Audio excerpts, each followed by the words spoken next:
Estevao Willian anapeleka msumari wa moto kwenye kidonda kibichi cha Liverpool katika mchezo wa ligi kuu nchini Uingereza EPL, na mechi inamalizika kwa ushindi kwa klabu ya Chelsea, ushindi wa goli 2-1. Huu unakuwa ni mchezo wa tatu mfululizo Liverpool wakiondoka patupu. Alifungua milango Crystal Palace katika mchezo wa ligi, wakafuatia Galatasaray kwenye UEFA, na sasa ni Chelsea.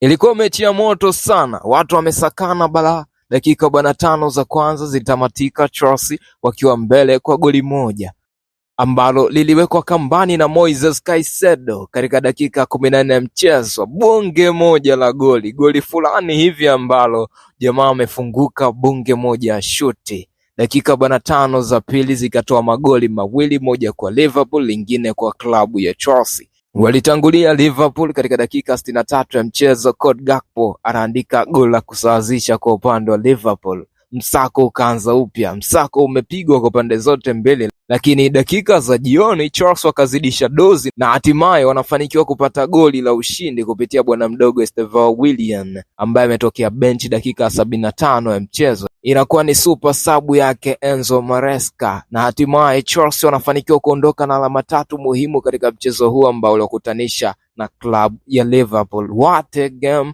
what a beautiful game. Ulikuwa ni mchezo ambao unavutia macho kutazama, mechi fulani hivi ambayo kila moment is a story.